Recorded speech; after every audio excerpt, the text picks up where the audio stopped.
क्यों किया जाता है हवन? आज हम जानेंगे कि हवन से हमें क्या फल मिलता है और उसके क्या क्या फ़ायदे होते हैं। जय माता दी दोस्तों, मेरे चैनल में आप सबका स्वागत है। मैं हूँ नंदिता आर शर्मा।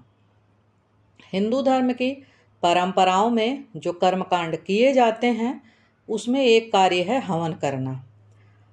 हवन करने को बहुत ऊर्जावान मानते हैं और बहुत महत्वपूर्ण भी। आज हम चर्चा करेंगे कि हवन के पीछे का तर्क क्या है और विज्ञान क्या है। सबसे पहले हम जानेंगे कि हवन क्यों किया जाता है। और आपने भी अपने घरों में देखा होगा कि जब भी कोई पूजा पाठ होता है तो उसके बाद हवन करना अनिवार्य माना जाता है, क्योंकि जब तक हवन हम नहीं करेंगे तब तक ये कहा जाता है कि पूजा हमारी संपन्न नहीं हुई है। हवन करने की आवश्यकता क्या है?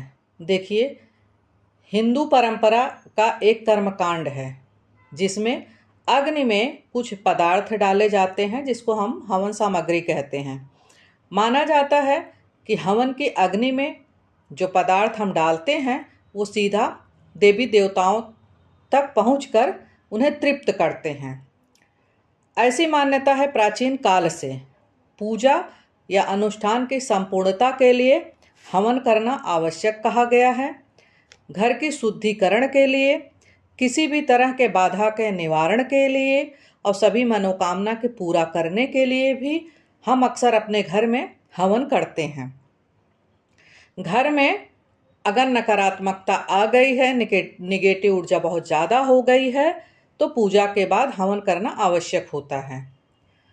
अलग अलग मनोकामनाओं के लिए अलग अलग लकड़ियों पर हवन किया जाता है। वैसे सामान्यतः जो हवन हम करते हैं वह आम की लकड़ी पर करते हैं। अगर ग्रह शांति की बात की जाए या विशेष तरह के अनुष्ठान की बात की जाए तो उसके लिए अलग अलग लकड़ी का प्रयोग होता है।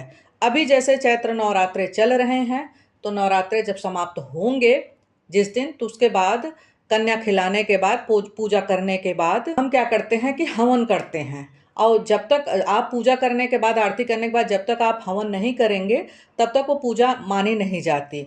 और हम उस समय परेशान हो जाते हैं कि हम हवन कैसे करें। तो आप बहुत ही सरल तरीके से हवन कर सकते हैं। अगर ग्रह शांति की बात की जाए या विशेष तरह के अनुष्ठान की बात की जाए तो उसके लिए अलग अलग लकड़ियों का प्रयोग होता है। आइए हम बताते हैं किस मनोकामना के लिए कौन सी लकड़ी का प्रयोग करना चाहिए। अगर आपके घर में बीमारियां आ गई हैं और कई लोगों को घर में रोग हो गया है और उस रोग को दूर करना चाहते हैं तो मदार की लकड़ी से हवन करिए। और अगर आपको धन प्राप्ति के लिए हवन करना है तो पलाश की लकड़ी से हवन करें। और अगर संतान की प्राप्ति नहीं हो रही है तो पीपल की लकड़ी से हवन करें। अगर आप पापों का प्रायश्चित करना चाहते हैं तो शमी की लकड़ी पर आप हवन करें। शनि खराब चल रहे हैं, जीने मरने का प्रश्न खड़ा हो गया हो तो शमी के लकड़ी से हवन करें। आम की लकड़ी पर हवन करके संपूर्ण मनोकामनाओं की पूर्ति होती है। अगर आप हवन करने जा रहे हैं तो कोई लकड़ी नहीं मिल रही है तो आम की लकड़ी पर भी आप हवन कर सकते हैं। हवन सामग्री कैसी होनी चाहिए? सुगंधित पदार्थों को मिलाकर, विशेष वस्तुओं को मिलाकर हवन सामग्री बनती है। आप बाजार से लाकर हवन कर सकते हैं। उसमें आप थोड़ा सा जौ, तिल, चावल और थोड़ा सा गुड़ अलग से उसमें मिला दीजिए। हमारी परंपरा कहती है कि जिस घर में हम रहते हैं पूजा करने के बाद हवन रोज होनी चाहिए। अगर जो न कर पाए तो रविवार की सुबह जरूर करें, और नहीं तो आप महीने में एक बार हवन कर दीजिए घर में। जिस घर में नियमित हवन होता है उस घर में आपदाएं नहीं आती हैं, आकस्मिक दुर्घटनाएं नहीं आती हैं, अकाल मृत्यु नहीं आती है। एक साधारण आदमी अपने घर में हवन करना चाहे तो कैसे करें, तो अब मैं आपको बताने जा रही हूँ कि एक हवन कुंड ले लीजिए। अगर आपके पास हवन कुंड नहीं है तो आप कोई भी पात्र ले लीजिए, कोई भी चीज़ ले लीजिए जिसमें आप आसानी से हवन कर सकते हैं।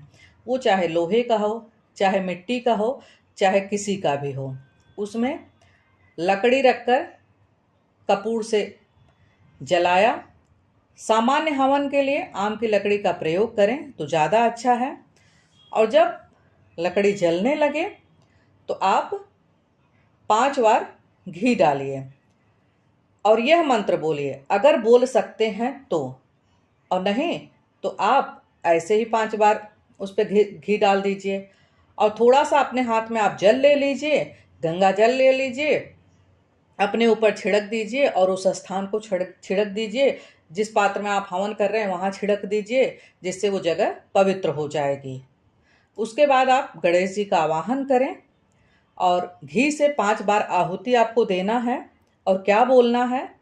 ओम प्रजापते स्वाहा, ओम इंद्राय स्वाहा, ओम अग्नेय स्वाहा, ओम सोमाय स्वाहा, ओम भू स्वाहा, ओम स्व स्वाहा। इन मंत्रों से घी की आहुति देनी है। उसके बाद अगर आप गायत्री मंत्र से हवन करें तो बहुत अच्छा होगा।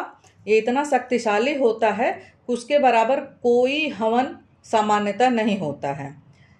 किसी भी ग्रह के लिए अगर हम हवन करते हैं तो जैसे ओम सम शनिश्चराय नमः स्वाहा कहते हुए हवन सामग्री को अग्नि में डाल देते हैं। अभी नवरात्रे चल रहे हैं, अगर माता के लिए हम हवन करते हैं तो 5 बार वो आहुति दे दीजिए। आहुति देने के बाद आप ओम ऐं ह्रीं क्लीं चामुंडाय स्वाहा करते हुए हवन सामग्री आप अग्नि में डाल दीजिए। आप इसके अलावा आपको अगर कोई मंत्र नहीं आता है तो इसी मंत्र को आप जो है 108 बार जपते हुए उसमें डाल दीजिए, हवन कुंड में डालते हुए आप हवन बड़े आसानी से कर सकते हैं। इसीलिए हवन प्रभावशाली माना जाता है। हर पूजा के बाद अगर आप हवन करते हैं तो आपके पूजा का पूरा फल मिलता है। इसलिए आप कोशिश करें कि घर में पूजा करने के बाद हवन जरूर करें। दोस्तों, अगर आप सबको मेरा वीडियो पसंद आया हो तो लाइक शेयर सब्सक्राइब जरूर करें। और अगर आप लोग कुछ पूछना चाहते हैं तो कमेंट बॉक्स में ज़रूर लिखें। जय माता दी।